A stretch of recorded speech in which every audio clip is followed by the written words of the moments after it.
예, 안녕하십니까. 장자방입니다. 오늘은 프레지던트 TV가 4월 19일부로 1일 방송 체제를 갖추었습니다. 매주 화요일은 새로운 코너를 마련했습니다.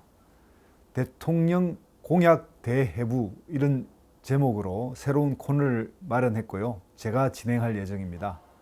이 코너는 그야말로 대통령 정책, 대통령 선거에서 나오는 공약, 대한민국을 어떻게 바꾸겠다, 대한민국의 미래에 대한 비전을 우리가 직접 점검해보고 어떤 비전으로 찾아가야 되는지 이런 것을 한번 깊이 탐구해보는 좀 진중한 시간이 되려고 합니다.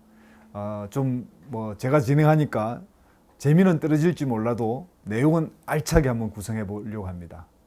그래서 오늘은 그 첫 번째 시간으로 우리가 선거라는 것을 어떻게 바라봐야 하는지, 그래서 선거의 패러다임을 바꿔야 한다. 선거라기보다는 이 현재의 지금 상황 자체를 어떻게 보고 어떻게 나아가야 할 것인지에 대해서 한번 생각해 보려고 합니다. 그래서 이 근거가 되는 세 권의 책을 가지고 나왔습니다. 미국 민주당을 주로 연구한 사람들이 그러니까 2004년부터 2008년까지 그 상황 속에서 민주당이 부시 대통령에 대해서 두 번 2000년, 2004년 연속 패배를 하게 되면서 민주당이 어떻게 해야 승리할 수 있는지에 대해서 고민해서 나온 책들입니다. 근데 이 책들이 재밌는 것은 각각의 처방이 다 다릅니다. 그게 현재 한 5년 정도 흘렀는데 이 상황에서 당시 처방이 무엇이 맞았는지 이런 걸 한번 점검해 보는 계기로 삼으려고 합니다. 첫 번째 한번 우리가 살펴볼 것은 코끼리는 생각하지 마, 이 책입니다. 이 책의 특징은 제목에서 보다시피 미국의 진보 세력은 왜 선거에서 패배하는가 라고 하는 그 부제가 붙어 있는데요. 이거는 뭐 너무나 좀 이미 읽은 분들은 유명하게 읽었을 것이고 너무나 유명한 책인데요. 미국의 또 뭐 이 책 내용에도 그런 게 나옵니다. 중국에는 마오쩌둥 어록이 있다면 미국 민주당원들에게는 코끼리는 생각하지 마, 이 책이 있다. 뭐 이런 식으로 어록이라고 이야기할, 미국 민주당이 어록이라고 할 정도로 이렇게 유행을 했는데, 조지 레이코프라고 하는 인지 언어학자가 쓴 책입니다. 그리고 굉장히 그 미국 사회에서 민주당은 왜 패배했는지를 언어적 시각, 그러니까 지금으로 이야기하면 여러분들이 많이 들었을지 모르는데 프레임이 결정한다, 프레임을 바꿔야 한다, 이런 이야기 많이 들어봤을 겁니다. 그것을 증명한 책인데요. 여기 한번 이 책의 제일 표지에 나온 이야기를 한번 읽으면서 한번 생각해 보겠습니다.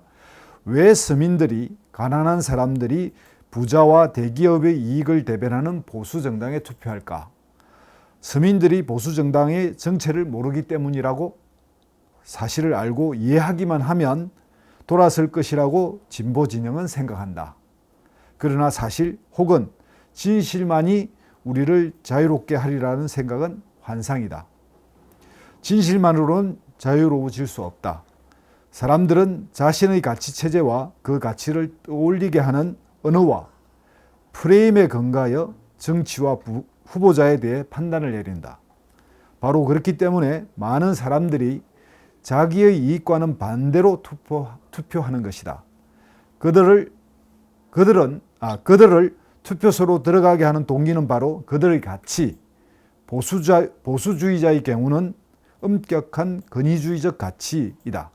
프레임, 곧 생각의 틀을 바꾸라. 이 책에 이제 앞에 표지에 써놓은 것만큼 이 책의 핵심이 바로 그겁니다.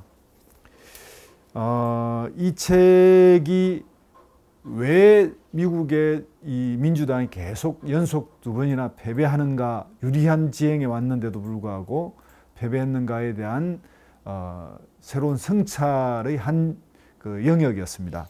근데 이제 이 책에서 이야기하는 것은 뭐냐면 금방 소개드린 바대로 공화당은 엄격한 아버지의 가치관을 가지고 국가를 좀 더 질서 있게 그리고 통합적으로 끌어가야 된다.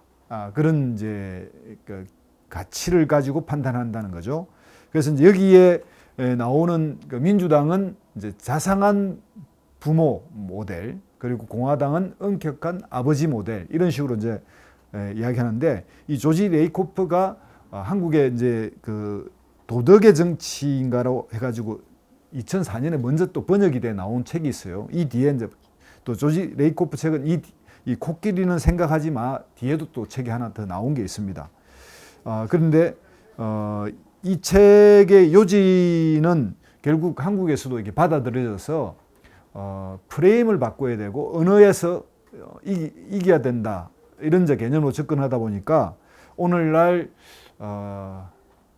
제가 볼 때는 낙곰수 같은 게, 이 낙곰수라고 하는 이쪽이 가장 이 부분을 오히려 이제 실천을 하지 않았는가, 한국 정치에 있어서는. 그래서 흔히 말하는 그 프레임 자체를 바꾸면 선거에 이길 수 있다라고 하고, 그게 또 가능해지기도 합니다. 그래서 이 책의 그 주요 내용은 보면 뭐 여기 이제 서문에 보면 지난 40년간 급진 우익과 그들의 부유한 후원자들이 두뇌 집단, 젊은 인재, 농객, 커뮤니케이션 능력을 키우는데 수억 달러를 퍼부어 미국 정치의 언어를 본질적으로 바꾸어 놓았음을 깨닫게 되었다. 여기서 이제 시작하는 거고요. 서양에는 뭐 이런 이야기가 있잖아요.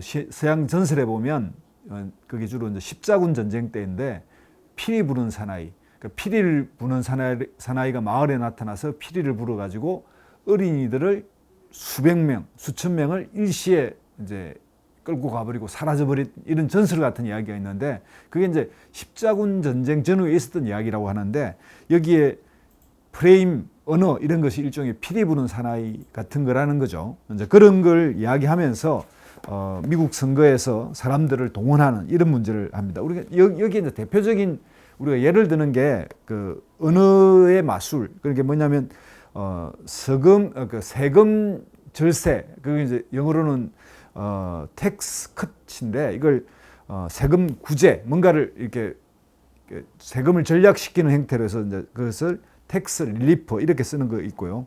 또 이게 출산 문제에서 낙태 이런 문제를 부분 출산 이런 개념, 그러니까 실제 태아의 신체를 훼손하는 이런 걸로 해서 부정적인 이미지를 씌운다든가, 그 다음에 상속세를 죽음의 세금, 그러니까 데스 텍스 이렇게 불러가지고 저번에 한번 저희들이 딕 체니 다룰 때 이제 그런 이야기 했는데, 그런 식으로 언어적 프레임을 바꿔버림으로 해서 사람들의 인식이 바뀌는 그런 것들을 이 조지 레이코프가 증명하면서, 봐라, 이 보수는 이렇게 수십 년간 그렇게 했다. 저번에 뭐 대표적으로 예를 든 게 이제 지구 온난화라고 하는 개념이 부정적이니까 기후 변화라고 쓰고 있고, 오히려 이제 진보적인 거는 진보적인 쪽에서는 이제 기후 위기 이렇게 쓰듯이 언어가 갖는 그 프레임이 있지 않습니까? 이제 그런 것들을 바꿔야 된다 이렇게 생각하고, 여기서 앞에 이야기했지만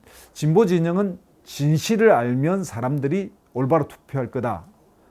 그렇게 생각하고, 가난한 사람은 그 이익에 따라서 자기가 가난하다는 사실을 알게 되면 진보에 투표할 거라고 보지만, 사실은 가치에 투표한다. 자기가 생각하고 있는 이 가치에 따라서 투표하기 때문에 가난한 사람도 공화당을 투표한다. 즉 보수에게 투표한다. 이런 것들을 이제 증명한 책이에요.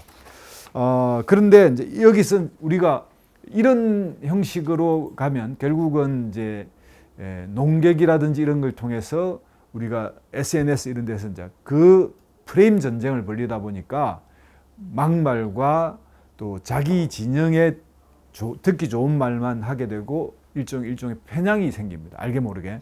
그 결과를 우리가 이제 지켜보게 됐는데, 미국에서는 2008년 오바마 선거를 앞두고 이제 이런 형태의 전략이 필요하다. 그래서 이렇게 패러다임을 바꿔서 선거해 보자. 이렇게 했으니까 미국 민주당원들 입장에서는 상당히 일종의 메시아적 소리를 들은 듯한 그런 느낌을 받기도 했습니다. 그래서 이 책에서는 구체적으로, 그래서 이제 주요한 내용 중에 이 책을 여러분들이 뭐 읽으면 좋겠지만, 만약에 읽지 않았다면 여기 이제 요약본이 그럼 어떻게 행동해야 되는지에 대한 열 몇 가지의 이제 지침이 있어요. 그걸 한번 제가 이제 소개하면서 이 책은 이런 방식으로 이제 세상을 바꾸나 이렇게 생각하면 됩니다. 첫 번째가 뭐냐면 보수주의자들이 올바른 방향을 택했고 진보주의자들은 배를 놓쳤다는 사실을 깨달아야 합니다. 이게 이제 아까 제가 설명한 내용들이죠. 두 번째, 코끼리를 생각하지 마라는 경구를 기억하십시오. 여기서 코끼리는 미국 공화당을 상징합니다. 옛날에는 이제 문명이 글을 잘 모르니까 당의 상징을 이제 동물로 비유해서 이제 유권자를 유도했죠. 한국은 옛날에 짝대기 표시가 있었습니다. 글을 모를 때 짝대기 하나, 짝대기 2, 짝대기 3개 이렇게 써진 시절이 있어요. 1945년부터 한 60년도까지는. 지금은 이제 기호로만 돼 있지만, 그리고 뭐 색깔도 표시하고요. 그런데 이제 민주당은 상징이 당나귀고요. 공화당은 코끼리입니다. 그래서 이 코끼리를 생각하지만은 공화당을 생각하지 마. 공화당이란 말을 떠오르고 그 말에 그걸 가지고 설명하는 순간 이제 공화당의 가치 프레임에 빠진다 이런 뜻이죠. 세 번째는 진실만이 우리를 자유롭게 하는 것은 아닙니다. 네 번째는 언제 어디서나 우리의 도덕적 관점에 입각하여 말해야 합니다. 다섯 번째, 보수주의자들이 어디서 왔는지 이해하십시오. 아까 말한 보수주의 이제 가치관 이런 거죠. 여섯 번째, 개별 쟁점을 넘어 전략적으로 사고하십시오. 일곱 번째, 정책안의 결과에 대해 숙고하십시오. 그러니까 이제 그 어떤 구체적인 정책들의 내용들을 좀 공부하라는 이야기죠. 여덟 번째, 유권자들은 자신의 정체성과 가치관에 투표하며 이는 꼭 그들의 이익과 일치하지 않는다는 점을 기억하십시오. 아까 말했지만 가난한 사람들은 진보에 투표할 거다. 이런 것이 우리가 알고 있는 계급적 이익에 의해 투표한다고 생각하지만 사실은 본인이 추구하는 세계관, 가치관에 입각해 투표한다는 거죠. 아홉 번째, 단결합시다. 협력합시다. 열 번째, 수동적이 되지 말고 능동적이 되십시오. 방어하지 말고 공격하십시오. 어디서 많이 듣던 이야기죠. 11번째, 부동층 유권자들에게 우리의 모델을 작동하려면 진보주의적 지지자들을 향해 발언해야 합니다. 오른편으로 이동하지 마십시오. 흔히들 중도를 확보하려면 왼쪽에 있는 민주당이 오른쪽으로, 그리고 오른쪽에 있는 보수정당 계열, 그러니까 한국에서는 보수당이 왼쪽으로 이동해야 한다는 이야기는 틀렸다 이렇게 이야기하고 있습니다.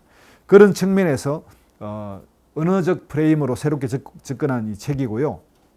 그래서 이게 이제 미국 정치의 하나의 교범으로 받아들여졌고, 한국도 제가 말하듯이 이 낙금수라든지 기타 이제 유튜브라든지 이런 걸 통해서 이러한 프레임 전쟁이 이미 벌어졌습니다.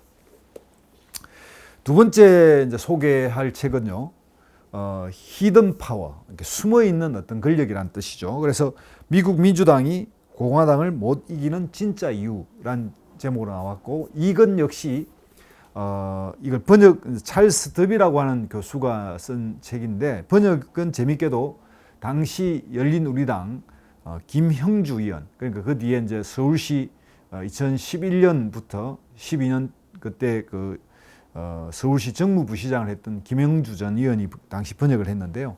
이게 2007년 8월 달에 번역됐는데, 그 상황을 생각해 보면 2007년 대통령 선거를 앞두고 열린우리당이 해체되고 대통합민주신당이라는 이름으로 해체모여했던 그 시절입니다. 그러니까 당시에 원내 과반수를 2석인가 3석인가 넘겼다가 보궐선거에서 패해서 원내 과반수를 잃어버리고, 그 다음에 연속적인 42패인가를 해서 그냥 정권이 이제 넘어가게 생겼을 때, 그때 당시에 우리 왜 열린우리당, 당시 이 열린우리당은 패배하는지 이런 것에 대해서 성찰하는 의미에서 미국의 이제 정치 연수를 갖다가 우연히 발견한 책을 번역하게 됐다고 합니다.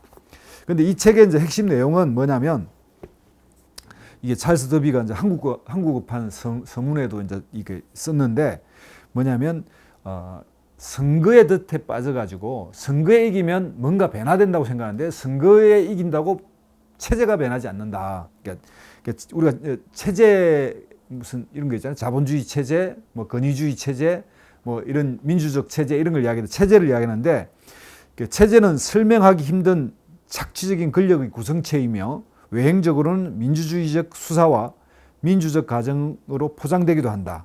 이러한 나라에서 지식인 운동가들은 은폐된 권력을 분석하고 그 권력에 도전하는 것이다. 그래서 이런 은폐된 권력으로부터 자유롭고 해방돼서 체제를 변동시키는 것이 민주주의 발전이다. 그래서 이제 보다 근본적으로 들여다볼 것을 이야기하고 이 찰스 더비 교수는 미국 체제는 법인체 체제다. 법인체라고 하는 말은 회사.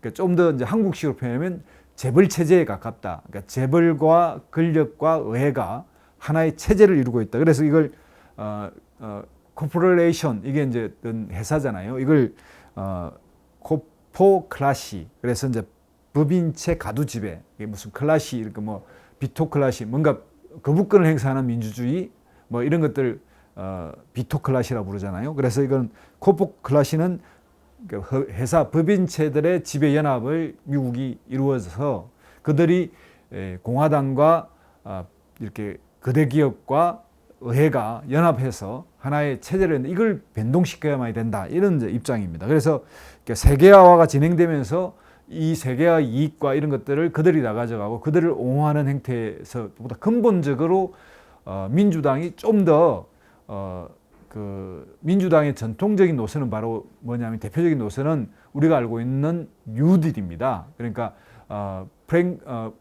프랭클린 루즈벨트 대통령의 노선으로 돌아갈 것. 그러니까 그것은 다시 말하면 미국이 민주당이 중심이 돼서 시민사회와 노동조합이라든지 이런 전통적인 민주당의 조직들을 다시 모아서 우리가 이 선거에 이기는 것, 선거에 승리하기 위한 어떤 기술에 빠지지 말고 보다 근본적인 체제 변화를 위한 사고를 해야 한다. 이런 쪽에 초점이 맞춰져. 그러니까 이 코끼리를 생각하지 마라고 하는 방향으로는 또 다른 한편의 다른 영역에서 미국 민주당이 어떻게 승리해야 될지를 이야기하고 있죠. 그래서 이 책을 번역해 놓고 있는 그 김영주 전 의원이 이 책을 설명한 걸 보면 당시 이제 한국 사회에서 충격적으로 던져졌던 책이 뭐냐면 민주주의 민주화라고 해서 고려대학교 최장집 교수가 쓴 책이 있어요. 근데 이 최장집 교수가 이 87년 이후에 민주화가 이루어 나서 왜 민주주의를 말하는 사람들이 실패하냐 그러면서 이 민주주의 운영에 대해서 제대로 생각하고 있지 못하고 그것에 대한 능력이 없어졌다.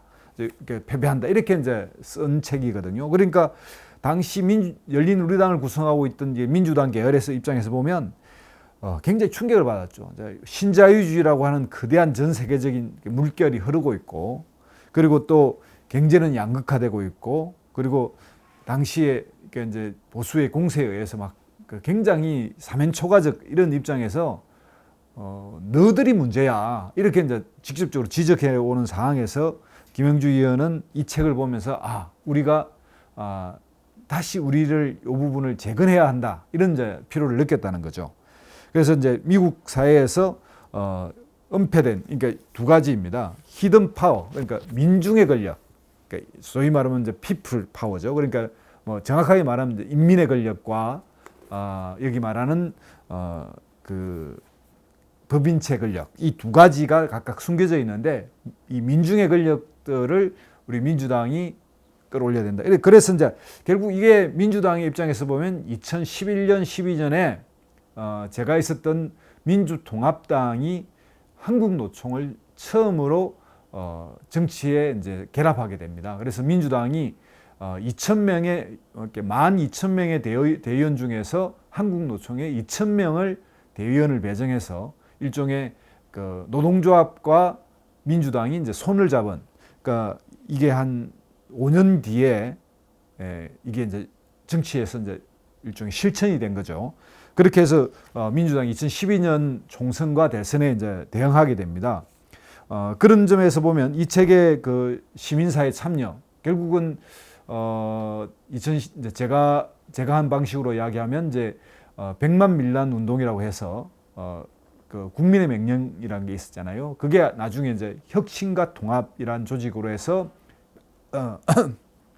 죄송합니다. 당시 지금 이제 대통령이 된 문재인 대통령, 그 다음에 얼마 전 이제 민주당 대표를 했던 이해찬, 그 다음에 당시 서울시장으로 이제 무소속으로 당선된 박은수 시장, 그리고 또 경남에서 또 그 민주당 도지사를 하고 있던 김두관, 이런 분들이 이제 혁신과 통합의 형식으로 해서 2012년 총선 대선을 승리하려고 모였던 뭐 그런 부분에 직접적이지는 않지만 그 이론적 배경을 제공했다, 이렇게 볼 수 있습니다. 오늘 이제 세 번째 책은 또 이게 2007년, 6년 이때 또 등장한 책인데 더 프레인입니다. 이게 미국의 새로운 비전과 민주당의 도전이라고 하는 이 책이 있는데, 이 책은 만약에 이쪽이 좀 더 전통적인 입장이 가자, 이게 좀 더 선거 승리를 위한 기술적인 부분이 있다, 그럼 이거는 뭐냐면 선거 승리를 위해서 이동하자, 또 오른쪽으로 이동하자, 한마디로 이야기하면 그 책입니다. 그래서 이 세 가지 프레임의 패러다임의 변화, 이런 것들을 설명한 책인데, 이 책은 이제 람 엠마누엘이라고 하는 이 사람은 이제 미국 그 시카고에서 하원의원을 하고 클린턴 선거운동에 뛰어들었고 뒤에 이제 오바마 비서실장을 하고 나서 시카고 시장이 되어 있습니다, 지금은. 그리고 이제 브루스 리드라고 하는 사람은 클린턴의 정책 참모이고요. 이분들이 이제 이 번역은 경희대학교에 있는 안병진 교수님이 이제 번역했는데 아주 미국 정치의 전문가고 미국 선거의 전문가죠. 이 더 프렌의 책은 미국에 있어서는 당시 클린턴 대통령이 신자유주의를 받아들여서 신자유주의에서 새로운 제3의 길을 이제 선택했다고 볼 수 있습니다. 그러니까 이제 이 클린턴의 제3의 길 형식이 영국으로 가면 토니 블레어 제3의 길로 이제 좀 더 분명해지죠. 그러니까 미국에서는 뭐 신중도 이렇게 표현됐던데, 그래서 우리가 클린턴의 승리를 이어받아서 2008년 대선에서는 어떻게 이길 것인가라고 한 거예요. 결국은 이 세 책이 어떤 작용을 했던지 미국은 2008년에 오바마 대통령이 이제 당선이 되면서 일종의 승리의 시나리오대로 된 거죠. 이 책의 이제 핵심은 여기서 이제 이 서문에도 이야기를 합니다. 이제 코끼리를 생각하지 마라는 영역에 대해서 이야기도 하고 히든 파워에 대해서도 그 책이 가지고 있는 의미도 설명하면서 우리는 좀 더 다르게 보고 있다, 이런 것들을 이제 이렇게 쓰고 있는데요. 이 책의 저자인 그 엠마누엘이라고 하는 사람은 미국 내에서 굉장히 이제 전투적인 전투적인 정치인, 아주 민주당에서 공화당을 공격하는 그 아주 최첨단에 쓰여 있는 공격수입니다. 그래서 이제 그래서 이 사람이 대표하는 거는 미국 여의도의 식으로 이야기하면 이제 그러니까 미국 번역이 뭐냐면 정치꾼 이렇게 이야기하고요. 그 다음에 이제 브루스 리더는 흔히 말하면 정책이 모든 것의 승리를 가지고 온다라고 하는 정책에 미친 사람. 여기서는 번역이 이제 정책광, 미치광이 광이라고 하는 말을 쓰죠. 그러니까 이제 좀 한국식으로 번역하면 여의도에서 뭐 정무 건달, 그리고 정책 미치광이, 이렇게 이제 정책에 미친 놈, 이렇게 이제 번역하는 게 맞겠죠. 아마 여의도는 좀 이런 인식이 있습니다. 그러니까 하나는 뭐냐면 흔히 가신그룹이라고 하죠. 어떤 지도자, 그러니까 정당의 그 수장, 뭐 정당의 수장이라 보기는 대통령 대권을 꿈꾸는 잠룡들의 가신그룹에서 어떤 사람들이 역할을 하고 있느냐, 대체로 이제 정무적 판단을 해서 선거의 승리, 여의도 판의 흐름, 이런 것들 읽어서 그것에 대한 전략 전술, 선거공학, 정치공학, 이런 것들이 발전된 사람들이 일종의 이제 정무 건달이죠. 뭐 정치꾼이라고 말할 수도 있고요. 또 하나는 어떤 정책 공약을 잘 만들고 그 공약을 잘 설명하면 승리가 온다, 이렇게 이야기하면서 지금 같으면 뭐 예로 들면 뭐 기본소득 또는 지금 쟁점이 붙고 있는 다음 주나 이렇게 한번 해보려고 하는데 모병제 같은 게 이제 나온다든가 그다음에 뭡니까 연금 뭐 부동산 정책 이런 데서 뭐 흔히 말하는 토지 임대부 주택 이런 걸 이야기하는 막 이런 정책을 제대로 제시하면 국민들이 우리를 지지하지 않을까 이런 식의 이제 접근을 하는데 이 두 가지 사람들을 설명하면서 민주당의 정치꾼과 정책광이 새롭게 결합해서 말하자면 비전을 잘 만들어내야 된다. 그러니까 여기서 민주당이 지금 전통적으로 민주당이 가지고 있는 가치관에서 오른쪽으로 이동해서 중도를 장악해야 된다. 요걸 이제 설명해내고 그 중도를 장악하는 거대한 뭐랄까요 비전이 바로 더 플랜이라는 겁니다. 이거 책 제목도 이제 더 플랜이잖아요. 그래서 그런 플랜을 제시해서 지지를 받아야 한다 이렇게 생각하고요. 저는 그런 측면에서 이 플랜이 우리가 저 개인적으로도 굉장히 이제 마음이 가고 그러니까 민주당의 입장에서 보면 민주당의 지금 현재 민주당을 형성했던 패러다임이라 그럴까요? 이것을 좀 더 중도를 장악하게 이야기한 중도라고 하는 말을 여러분들이 마치 타협이나 뭐 일종의 뭐랄까요? 개혁을 포기하는 걸로 생각하고 있는데 그게 우리가 이제 적절하게 보면 뭐 중용이라는 게 정가운데가 아니라 무게중심이다 이런 말이 있잖아요. 또 문학적 표현으로는 그러니까 시우가 있습니다. 때 시자의 비우 항상 적절할 때 비가 내리는 그러니까 뭔가 촉촉하게 적절할 때 이제 그 가뭄일 때 비가 오는 것 이런 걸 시우라고 그러는데 중도 노선이라고 하는 거는 정말 목마르고 그것에 꼭 간절히 필요할 때 비가 와야 되잖아요. 그런 것이 저는 중도 노선이라고 생각해요. 그래서 지금 한국에 있는 정치 지형 그리고 이 민주당 내에 흐르고 있는 흐름 이런 속에서는 전통적으로 지금 문재인 대통령이 국민들에게서는 왼쪽으로 보입니다. 그러니까 뭐 우리가 흔히 아는 소득주도 성장, 그 다음에 이제 최저임금 뭐 이런 그 정책이 지금 이제 코로나 때문에 좀 덮여긴 했지만 굉장히 문재인 대통령이 왼쪽에 있구나 이런 느낌이 있어요. 그런데 민주당 대통령 후보들이 또 역시 그런 인상을 지금 주고 있습니다. 그래서 저는 이제 가감하게 국민들이 간절히 원하는 그러니까 그 한국의 이제 정치를 설명할 때 저는 뭐 비유를 들어서 낙타에 비유합니다. 정치 지형 그리고 정당은 쌍봉 낙타. 이게 낙타는 봉우리가 두 개인 낙타가 있죠. 이쪽은 주로 이제 그 몽골에 주로 낙타가 그렇습니다. 사우디아라비아 쪽 낙타는 뭐냐면 단봉 낙타입니다. 가운데가 불룩하죠. 그러니까 국민들의 마음이나 국민들의 가치관, 의식들은 가운데가 제일 높아요. 가해가 낮아요. 그러니까 극자나 극우가 낮아요. 그러나 한국의 정당 구조는 양당제를 강조하다 보니까 평상시 보면 쌍봉을 이루고 있어요. 그러니까 선거 때는 이 양쪽이 끌어당기는 힘에 의해서 가운데에 있는 국민들이 어쩔 줄 몰라서 결국은 그중에 한 편을 들지만 이게 지나치면 가운데에 가까이 가는 쪽에 손을 들어주면서 심판을 합니다.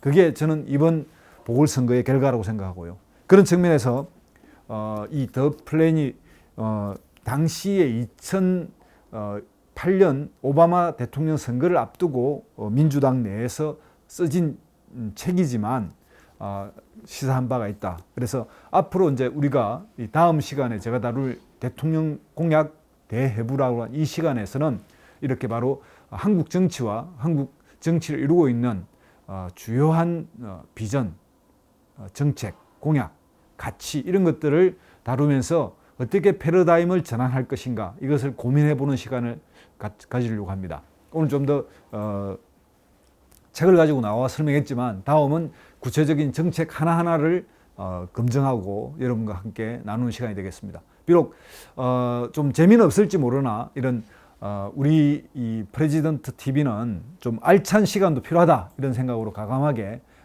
봄 대개편을 하면서 이 시간을 마련했습니다. 여러분들의 애청 이런 시청을 바랍니다. 좋아요 그리고 널리 공유 그리고 꼭 구독 눌러주십시오. 여러분 고맙습니다.